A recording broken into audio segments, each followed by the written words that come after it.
It's Talk Funny, a podcast by Mark Bailey and comics from all over. We ended up in Japan and did not bring it, and this is why we can't have nice things. What do you mean funny? Funny how? How am I funny? The Talk Funny podcast from Nagoyacomedy.com and Nagoyacomedy. Here's Mark Bailey. We're back with Talk Funny. I'm Mark Bailey with Tim Lennane. Hi. In the last episode, here's your homework, sir. In the last episode, we were talking about how you come up with jokes and how you come up with writing. And it's basically, you have to talk about things that you know. So I have a dog. The dog acts passive-aggressive sometimes, so I write about that. And I have a wife, and that's, you have a Japanese wife, that's comedy gold. You can't miss. I hit the jackpot, not in life, but in comedy. The problem in writing. The joke is that, as you tell these jokes to Japanese and they don't get it. That's exactly true. They're looking at you, and it's truth. It's so true on so many levels, and they're like, what? Huh? This actually happened when I was one of the guys who's done open mic for us before you, about a month ago, and we were talking about this thing. I went to Osaka to see Steve Hofstetter, right? And when he came to Osaka, and I met him and everything. But before the show, I'm sitting at a table with a fellow comic and his friend. His friend is this older Japanese guy. So I assume that this Japanese guy is into comedy because he's at a comedy show, right? And so he goes, "You're a comic too?" And I said, "Yeah." And he goes, "What kind of, tell me a joke." It's kind of like that. What kind of humor? And I said, "Well, this is stuff I've done before on stage." I say, for just my wife and how we don't get along. And, like the last thing I gave my wife was, in January, I gave her 5 packs of mochi and a stopwatch. And don't chew so much. See if you can break last year's record, right? That's actually a bit I've done. Get up there like grandma. And then he's just looking at me in horror. And I say, I tell her things like, I can't be what I want to be. And she tells me, well, you have a permanent visa and you've passed Japanese and you could be whatever you want to be. And I said, I can't be what I want to be because of you. What do you want to be? A widower. And he's just looking at me in horror, and I'm half joking. They don't get. Actually, I saw a great woman named Justine actually came with sarcasm. There's a very chasm effect between the Japanese don't get it on sarcasm. The chasm in sarcasm is very wide. The gap. That's right. It's a huge gap. And so he's looking at me in horror, and I said, "I'm sorry, I thought you asked me what kind of humor. I just told you my humor." Yes. And he goes, "Well, maybe you don't understand your wife." Now he goes into defend Japanese mode. So he's assuming that she's Japanese. You started it, man. And I said, I do a lot of surprises because I'm American, and it seems, Japanese are used to being surprised by Americans. Oh! Yeah, let me I knew that would bomb. August 8th.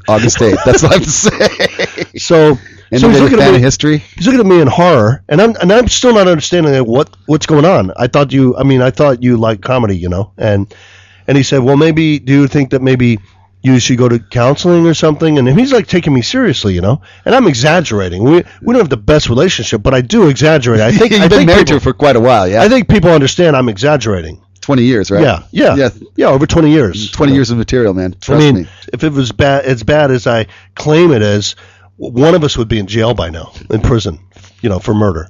So it's not, I'm not an idiot. I know how to resolve situations and conflicts and stuff. So anyway, he's just looking at me. Now I'm a problem for him to solve because I don't understand Japanese people, right? You don't get the humor. He's like, well, maybe she just feels insecure, blah, blah, blah. And I'm trying to figure out what's going on. What is he doing? Why is he arguing with me? Maybe he's fooling you, man. Well, this is what I did. I said, but you don't even know her. But see, that's the thing is he thinks he knows her better than me.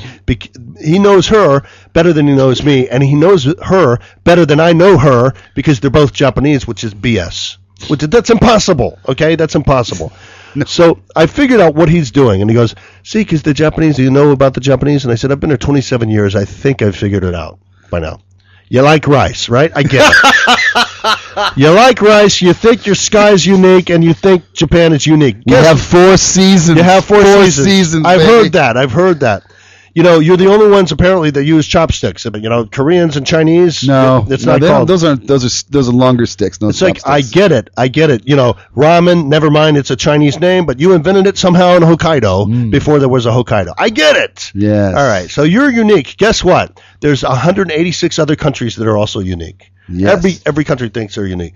So anyway, I'm trying to figure out how to get out of this. So he goes. He's almost arguing with me now.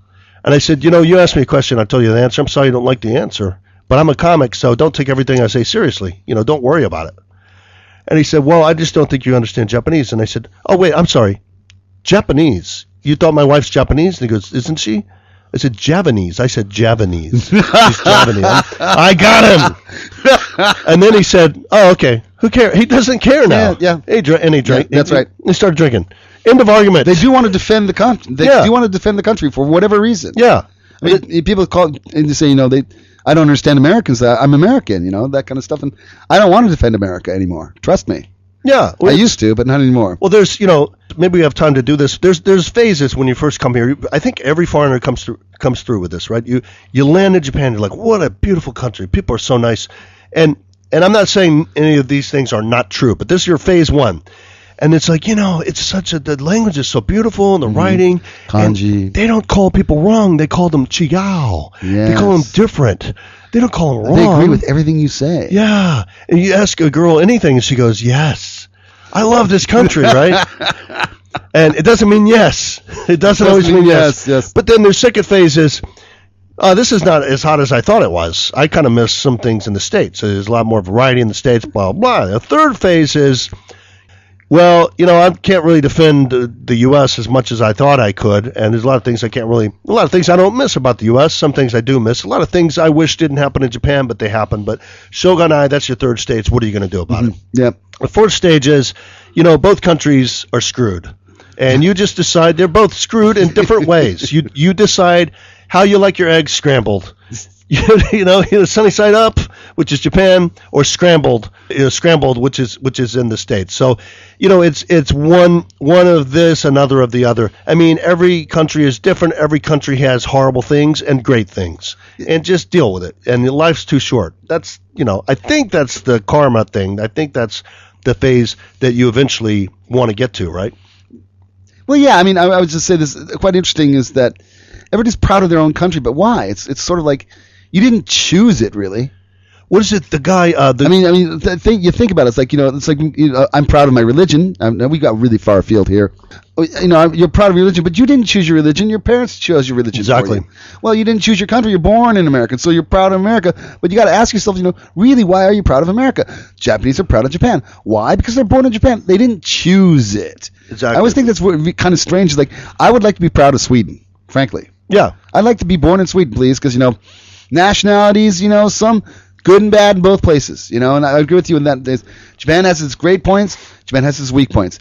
America has some great points, America has a lot of weak points lately. But there you go, it's a comedy gold mine in America right now. Like, your wife is a comedy gold mine in Japan. During Carnival, I wish I was Brazilian. Yes. Holocaust Memorial Day, I wish I wasn't Jewish. Yes. So, okay, so we got to go. And damn, we didn't get what we're going to get to what we're doing, yeah? We'll get to it in the next week. And Timmy has his homework, and we'll be back with Talk Funny. You can reach us at Askport Japan, ASKPORT Japan at yahoo.com, Nagoyacomedy.com, Facebook page Nagoya Comedy. And this has been Talk Funny, and we'll see you next week.